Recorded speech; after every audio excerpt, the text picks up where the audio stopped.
Good evening students. सब कुछ पढ़ो के इस चैनल पर आपका स्वागत है। आज की जो क्लास है स्पेशली रीजनिंग के लिए, और रीजनिंग के अंदर जो चैप्टर हम लोग पढ़ेंगे वो है इनइक्वालिटी।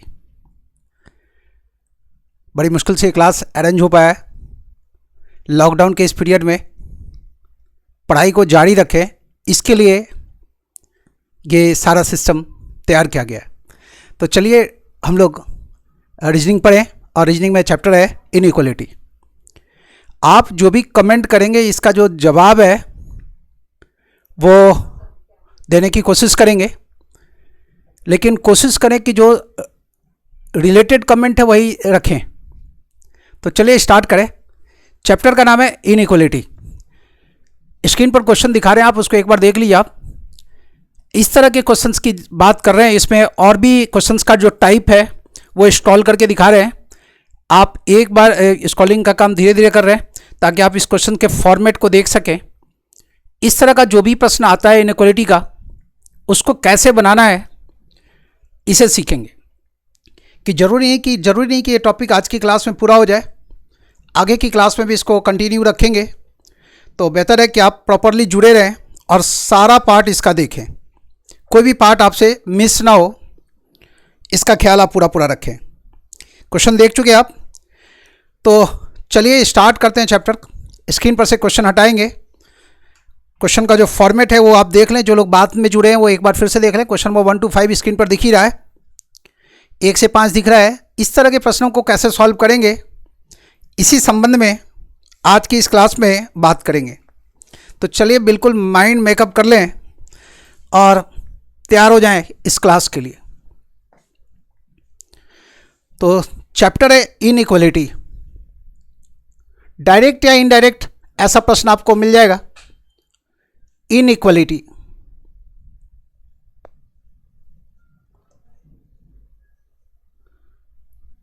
डायरेक्ट या इनडायरेक्ट, 1 प्रश्न, 2 प्रश्न, 3 प्रश्न, 4 प्रश्न, 5 प्रश्नों का सेट भी आ सकता है। तो चलिए कैसे सॉल्व करना है वो देखें। देखिए आप, इनइक्वालिटी के इस चैप्टर में जो सिंबल्स इस्तेमाल होते हैं, ग्रेटर देन और इक्वल टू, लेस देन और इक्वल टू और not equal to. Greater than equal to, less than equal to और नॉट इक्वल टू। इस ग्रेटर देन के सिंबल का क्या मतलब? यदि हम लिखते हैं b बराबर c से, तो इसी को आप पढ़ सकते हैं c छोटा है b से। यदि देखें इंफॉर्मेशन ऐसा हो d बड़ा या बराबर e के, ग्रेटर देन इक्वल टू का क्या मतलब? d बड़ा या बराबर e के, इसका क्या मतलब? आवाज़ जा रही है आपको? आवाज़ संबंधी कोई दिक्कत हो तो बताएं। d बड़ा या बराबर e के, इसका क्या मतलब? d या तो बड़ा है e से या d बराबर है e के। d बड़ा या बराबर e के, इसका यह मतलब d या तो बड़ा है e से या d e के बराबर है। यदि मान लीजिए ऐसा लिखना हो f छोटा है g से, f छोटा है g से, इसी को हम पढ़ सकते हैं g बड़ा है f से। h छोटा या बराबर i के, मतलब क्या? h या तो छोटा है i से या h बराबर है i के। h या तो छोटा है i से या h बराबर है i के। मान लीजिए इंफॉर्मेशन ऐसा है कि j और k बराबर है, इसी को हम पढ़ सकते हैं k बराबर है j के। और यहाँ h छोटा या बराबर है i के, इसको पढ़ सकते हैं हम i बड़ा या बराबर है h के। l और m बराबर नहीं है, इसका क्या मतलब? या तो l बड़ा है m से या फिर l छोटा है m से। l m के बराबर नहीं हो सकता, या तो l बड़ा है m से या फिर l छोटा है m से। तो इस पे जो सिंबल्स इस्तेमाल होते हैं क्या क्या? Greater than equal to, less than equal to और नॉट इक्वल टू। इतने तरह का सिंबल इस्तेमाल होता है। प्रश्न कैसा मिलेगा वो देखिए आप। फॉर्मेट तो आप देख चुके थे, लेकिन चलिए वो क्वेश्चंस आपके सामने रख करके भी बोर्ड पर दिखाएं। मान लीजिए इंफॉर्मेशन आपको ऐसा मिला, स्टेटमेंट ऐसा लिखा हो मिला। फॉर्मेट ऑफ द क्वेश्चन से वाकिफ हो लें। स्टेटमेंट ऐसा लिखा हो मिला, b बड़ा है c से, c बड़ा या बराबर है d के, d बड़ा है e से और E बराबर एफ के। एफ बराबर है जी के, जी बड़ा या बराबर है एच के, एच बड़ा है आई से, ऐसा इंफॉर्मेशन। और conclusion number 1, conclusion number 1, B बड़ा या बराबर है आई के। Conclusion number 2, C, conclusion number 2 देखिए आप, ई छोटा है सी से। कंक्लूजन नंबर 3, डी बड़ा है आई से, डी बड़ा है आई से। और उसके बाद ऑप्शंस होगा कि केवल कंक्लूजन 1 सही है। मान लीजिए फिर आपको ऑप्शन ऐसा मिल गया कि ओनली 1 फॉलोज या only 1 is true, only 1 is true। दूसरा ऑप्शन ऐसा लिखा हुआ मिला, only 1 and 2 are true।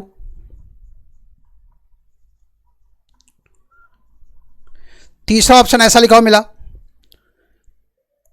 All 1, 2 and 3 are true, all 1, 2 and 3 are true, तीनों सही है।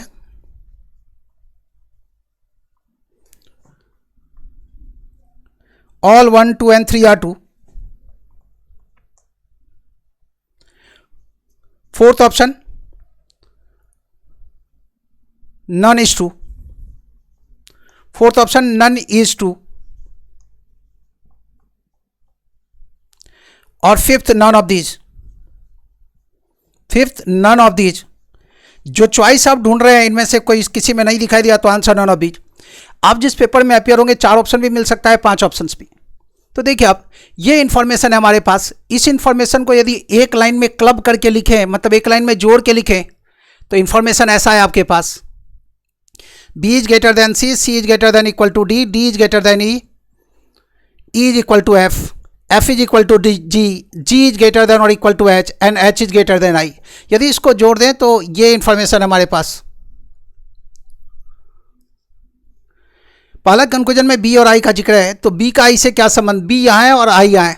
और आप देख रहे हैं दिए गए इंफॉर्मेशन के अनुसार बी बड़ा है आई से, और यहाँ पर क्या लिखा हुआ है, बी बड़ा या बराबर है आई के। तो बी बड़ा है आई से ऐसा होता तो ये बात सही था, लेकिन बराबर वाली बात है तो जरूरी नहीं कि ये बराबर वाली बात है, बी बड़ा है आई से, बराबर वाली बात जो है उसको देखते हुए गलत है, क्योंकि बी बड़ा होगा आई से, बराबर तो नहीं हो सकता। यहाँ देखिए ई छोटा है सी से, देखिए सी बड़ा या बराबर है डी के, डी बड़ा है ई से, तो आप कह सकते हैं ई छोटा है सी से, यह बात सही है। तीसरा कंक्लूजन है डी बड़ा है आई से, डी यहाँ है और आई यहाँ है, तो देख रहे हैं आप कि डी बड़ा या बराबर है, डी बड़ा है आई से, यह बात सही। चूंकि यहाँ डी बड़ा है ई से, तो यहाँ केवल ग्रेटर देन का साइन है, इक्वल टू नहीं है, तो डी बड़ा है आई से, तो दूसरा और तीसरा सही है। हमें चाहिए ऑप्शन में लिखा हुआ only 2 and 3 are true, only 2 and 3 are true कहीं नहीं लिखा हुआ है, तो आंसर क्या होगा, नन ऑफ दीज। ध्यान रहे, जो ऑप्शन हम ढूंढ रहे हैं नहीं मिला तो आंसर होगा नन ऑफ दीज। ये है फॉर्मेट ऑफ द क्वेश्चन, कि क्वेश्चन का फॉर्मेट कैसा होगा। प्रश्न में ये देख रहे हैं आप, ये जो स्टेटमेंट है ये इससे छोटा भी हो सकता है तो इससे बड़ा भी हो सकता है। स्टेटमेंट का साइज चाहे इससे बड़ा हो या छोटा हो, बनाने आपको आना चाहिए। अब फॉर्मेट ऑफ द क्वेश्चन कैसा होगा ये तो देख ही लिए। अब इन प्रश्नों को हम सॉल्व कैसे करेंगे, हमारा अप्रोच क्या होगा, चलिए उसकी बात करते हैं। तो ये तो था केवल कि प्रश्न का जो प्रारूप होगा वो कैसा होगा। यहाँ पर मन में बात आ सकती है कि इसमें जो कन्फ्यूजन है उसको कैसे सॉल्व करें, तो अभी आगे प्रोसेस की बात करने जा रहे हैं। कॉन्सेप्ट वाला पार्ट आपके सामने रख रहे हैं, फिर ऐसा क्वेश्चन और बना के दिखाएंगे तो कोई समस्या आपको नहीं होगी। तो यहाँ पर बस आपको दिखाना ये था कि प्रश्न कैसा होता है। अब इन प्रश्नों को सॉल्व कैसे करेंगे चलिए वो सिखाते हैं, और उससे रिलेटेड जो कॉन्सेप्ट का पार्ट है उसके बारे में आगे बात करते हैं। चैप्टर का नाम है इनइक्वालिटी।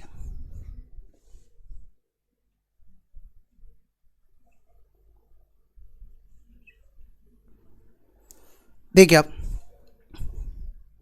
यदि ए बड़ा है बी से, बी बड़ा है सी से, तो ए का सी से क्या संबंध, तो जवाब है ए बड़ा होगा सी से। ए बड़ा है बी से, बी बड़ा है सी से, तो ए का सी से क्या संबंध, ए बड़ा होगा सी से। डी बड़ा या बराबर ई के, ई बड़ा या बराबर एफ के, तो डी का एफ से क्या संबंध, यहां भी ग्रेटर देन इक्वल टू है, यहां भी ग्रेटर देन इक्वल टू है। ध्यान रहे ऐसे मामले में डी बड़ा या बराबर होगा एफ के। यहां भी ग्रेटर देन इक्वल टू, यहां भी ग्रेटर देन इक्वल टू, तो पूरे रास्ते में ग्रेटर देन इक्वल टू देख रहे हैं। तो डी और एफ के बीच संबंध कैसा, ग्रेटर देन और इक्वल टू का।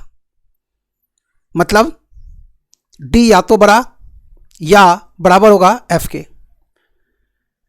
जी बड़ा है एच से, एच बड़ा या बराबर है आई के, तो जी का आई से क्या संबंध, तो जवाब है जी बड़ा होगा आई से। जी बड़ा या बराबर एच के, एच बड़ा है आई से, तो जी का आई के साथ क्या संबंध, जी बड़ा होगा आई से। अब देखिए यहां ग्रेटर देन है, यहां ग्रेटर देन इक्वल टू है, यहां इक्वल टू नहीं है। यदि यहां इक्वल टू होता तो जी बड़ा या बराबर होता आई के, लेकिन इसके ना होने की वजह से जी और आई के बीच संबंध कैसा, केवल ग्रेटर देन का। जे बड़ा या बराबर है के बड़ा है एल से, तो जे का एल के साथ क्या संबंध, तो जवाब है जे बड़ा होगा एल से। यहां ग्रेटर देन इक्वल टू है, यहां केवल ग्रेटर देन है, इक्वल टू नहीं है, तो जे और एल के बीच संबंध केवल ग्रेटर देन का। दो वायर है, एक ग्रेटर देन वाला दूसरा इक्वल टू वाला। वायर का मतलब तार, दो तार है, एक ग्रेटर देन का दूसरा इक्वल टू का। ग्रेटर देन वाला तार तो यहां भी है और यहां भी है, ग्रेटर देन वाला वायर यहां भी देख रहे हैं और यहां भी देख रहे हैं, लेकिन इक्वल टू वाला वायर डिस्कनेक्ट हो गया, वो यहीं तक है, तो जे बड़ा होगा किससे, एल से। ऐसे ही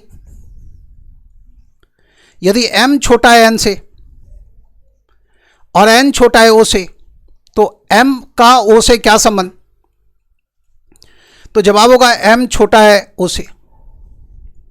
यहां भी लेस देन है, यहां भी लेस देन है, तो m और o के भी संबंध कैसा, लेस देन का।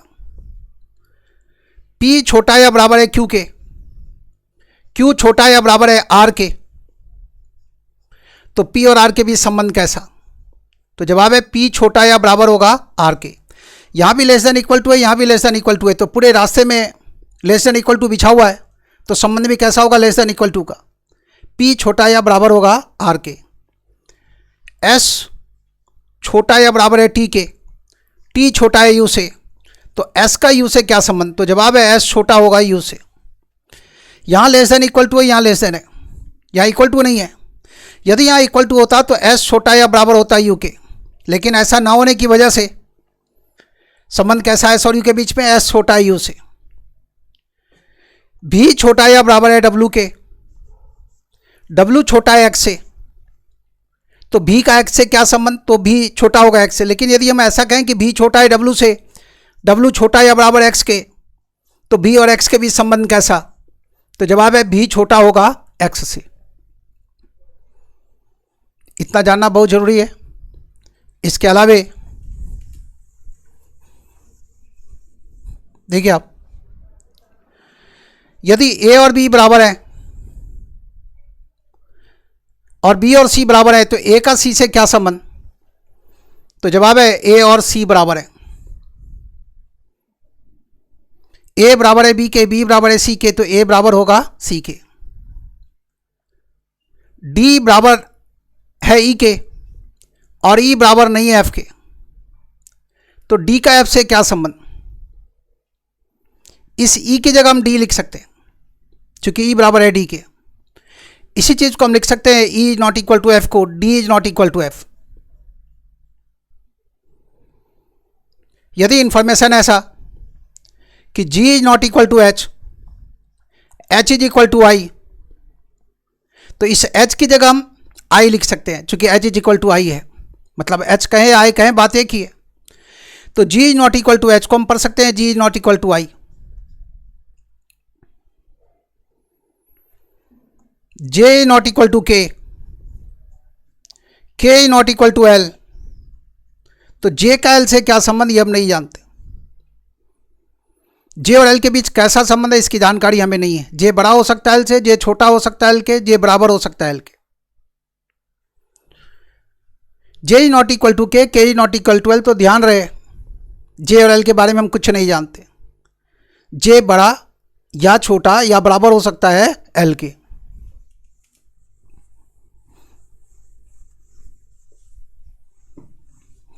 वापस इसकी चर्चा करेंगे कि J is not equal to K, K is not equal to L, तो J और L के बारे में हम क्यों नहीं जानते कुछ भी। आगे उसके बारे में भी बात करेंगे, लेकिन उससे पहले जाने आप, यदि मान लीजिए स्टेटमेंट ऐसा है कि ए बड़ा या बराबर है बी के,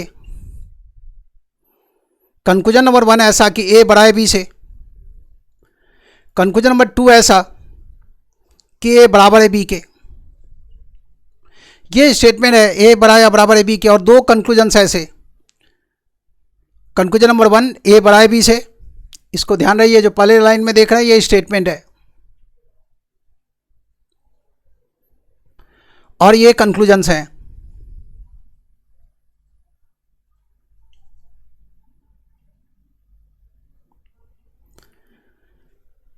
स्टेटमेंट है ए बड़ा या बराबर है बी के, कंक्लूजन नंबर 1 है ए बड़ा है बी से, कंक्लूजन नंबर 2 ए बराबर है बी के। तो जरूरी नहीं कि यह बात सही, और जरूरी नहीं कि यह दूसरे वाली बात सही, चूंकि स्टेटमेंट अनसर्टेन है, ए या तो बड़ा या बराबर है बी के। तो जरूरी नहीं कि यह बात सही, जरूरी नहीं कि यह बात सही, लेकिन इन दो बातों में से कोई एक बात जरूर सही है। ऐसी अवस्था में हम आंसर क्या ऑप्ट करेंगे? ऐसी अवस्था में आंसर ऑप्ट करेंगे ईदर 1 और 2:2, ईदर 1 और 2:2, एक या दो सही है। मान लीजिए स्टेटमेंट ऐसा कि सी छोटा या बराबर है डी के, और कंक्लूजन नंबर 1 ऐसा कि सी छोटा है डी से, कंक्लूजन नंबर 2 ऐसा कि सी बराबर है डी के। कौन सी बात सही?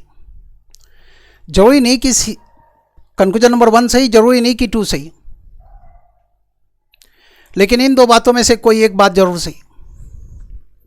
सी या तो छोटा या बराबर है डी के, तो आंसर क्या होगा? तो वही ईदर 1 और 2:2। यदि मान लीजिए इंफॉर्मेशन ऐसा ई बराबर नहीं है एफ के, और कंक्लूजन नंबर 1 ई बड़ा है एफ से, कंक्लूजन नंबर 2 ई छोटा है एफ से, तो कौन सी बात सही? चूंकि स्टेटमेंट है ई बराबर नहीं है एफ के, तो जरूरी नहीं कि यह बात सही, जरूरी नहीं कि यह बात सही।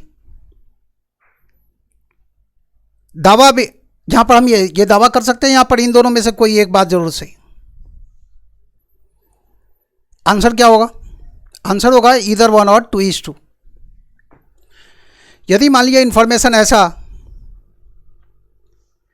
कि G is greater than H, conclusion number 1 ऐसा कि G is equal to H, conclusion number 2 ऐसा कि G is not equal to H। प्रश्न है इन दोनों में से कौन सी बात सही? G बड़ा है H से, स्टेटमेंट है, और ये दो कंक्लूजन है। G बड़ा है H से, तो G बराबर है H के, यह बात गलत, लेकिन G बराबर नहीं है H के, यह बात बिल्कुल सही है। आंसर क्या? आंसर होगा ओनली 2:2, ओनली 2:2, केवल दो सही है। मान लीजिए इंफॉर्मेशन ऐसा कि H छोटा है I से,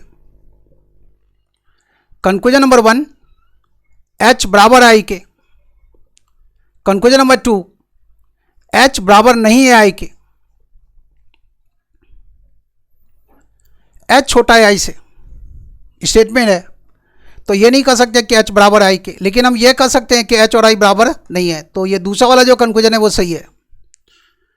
तो आंसर क्या सेलेक्ट करेंगे? कि ओनली 2:2, ये हमारा आंसर होगा। जल्दी से इतनी बात आप नोट डाउन कर लें, फिर आगे बढ़ते हैं।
ध्यान दें, आवाज़ जा रही है?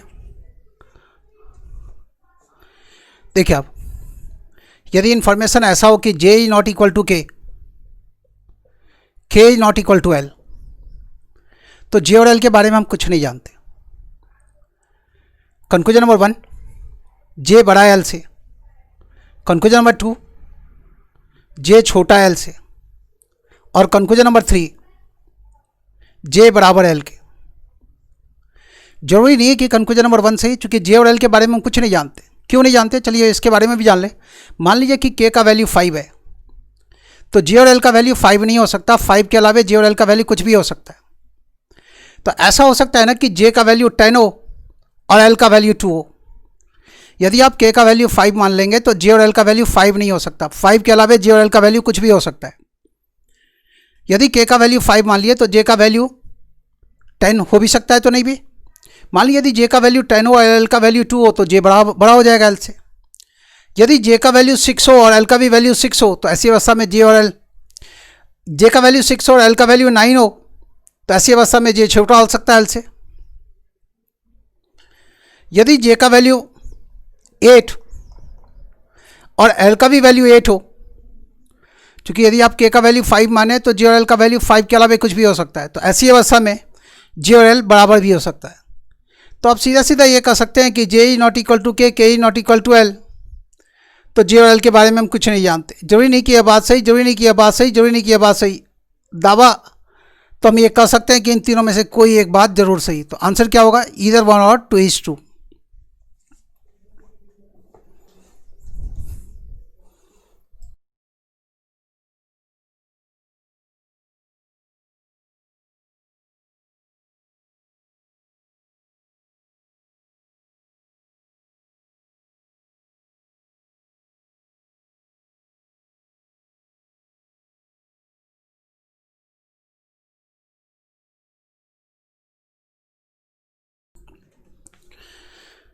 फिर से देखिए आप, यदि स्टेटमेंट ऐसा हो कि J is not equal to K is not equal to L,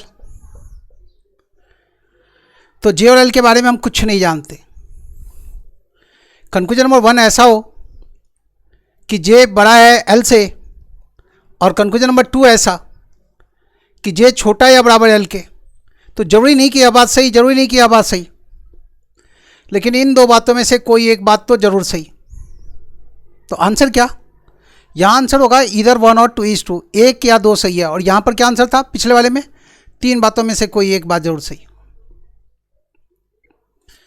यदि स्टेटमेंट ऐसा हो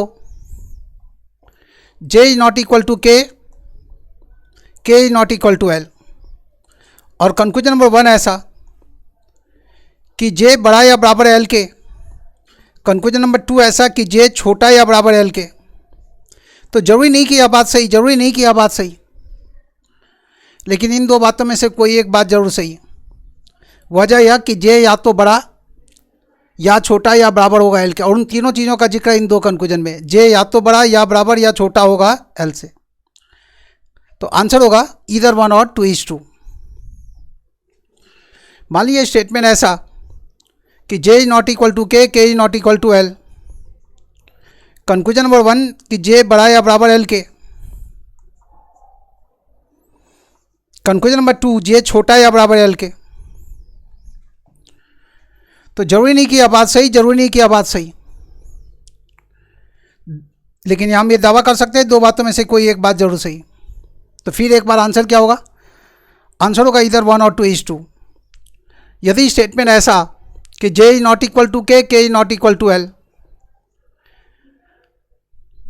तो जे और एल के बारे में हम कुछ नहीं जानते। कंक्लूजन नंबर 1 ऐसा कि जे बड़ा है एल से, कंक्लूजन नंबर 2 ऐसा कि जे बराबर एल के। तो जरूरी नहीं कि यह बात सही, जरूरी नहीं कि यह बात सही, दावा भी नहीं कर सकते कि दो में से एक सही होगा ही। इसलिए आंसर क्या? आंसर होगा नाइदर 1 नॉट 2 फॉलोज। ना तो 1 अनुसरण करता है ना ही 2। इतनी बात जल्दी से आप नोट डाउन करें।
देखिए आप, देखिए ध्यान इस बात का जरूर रखिए आप कि जो कंक्लूजन हमारे सामने होता है, यदि वो स्टेटमेंट के आधार पर सही है तो हम उसे ट्रू की श्रेणी में रखते हैं। यदि दिए गए स्टेटमेंट के आधार पर वो फॉल्स है, दिए गए स्टेटमेंट को कॉन्ट्राडिक्ट करता है, तो हम कहते हैं कि स्टेटमेंट जो है वो गलत है, जो कंक्लूजन है वो गलत है, यदि स्टेटमेंट को कंक्लूजन कॉन्ट्राडिक्ट कर रहा हो तो। यदि जो कंक्लूजन में बात कही गई है वो स्टेटमेंट के स्कोप से बाहर हो तो हम कहते हैं कि वो डाउटफुल है। मतलब श्रेणी कौन सी? कान से, कि तय नहीं कर सकते कि जो मामला सामने रखा गया है, जो कंक्लूजन सामने रखा गया है वो सही है या गलत है। तो कौन सी कैटेगरी में रखेंगे? तो कान से की कैटेगरी में। तो जो सही है उसके लिए ऐसा चिन्ह लगाएंगे, जो फॉल्स है उसके लिए ऐसा चिन्ह लगाएंगे, और जो कान से की कैटेगरी में है, मतलब जिसे हम डाउटफुल कहेंगे, तो चिन्ह लगाएंगे ऐसा। ऐसा कंक्लूजन मतलब सही, ऐसा कंक्लूजन फॉल्स, और इसे कहेंगे हम क्या? डाउटफुल, या कह दें कान से की श्रेणी। मतलब दिए गए स्टेटमेंट के स्कोप से बाहर है, तय नहीं कर सकते कि कंक्लूजन सही है या गलत है। देखिए आप, जो भी कंक्लूजन स्टेटमेंट के अनुसार सही है उसके बारे में हम यह कहते हैं कि यह कंक्लूजन फॉलो करता है। मतलब दिए गए स्टेटमेंट से हम ऐसा डिड्यूस कर सकते हैं। यदि कोई कंक्लूजन स्टेटमेंट को कॉन्ट्राडिक्ट करता है तो हम कहते हैं कि यह फॉलो नहीं करता, मतलब this conclusion does not follow.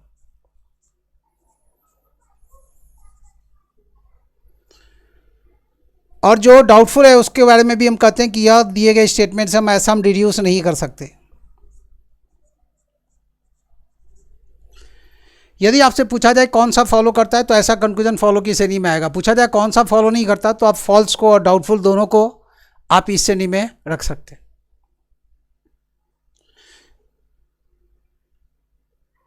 इतना देख रहे हैं आप। तो आज की क्लास में आप इतना ही ध्यान में रखें, बाकी का हिस्सा भी जल्दी ही कंटिन्यू करेंगे। मेरी तबीयत ठीक नहीं है इसलिए कंटिन्यू नहीं कर पा रहे। धन्यवाद।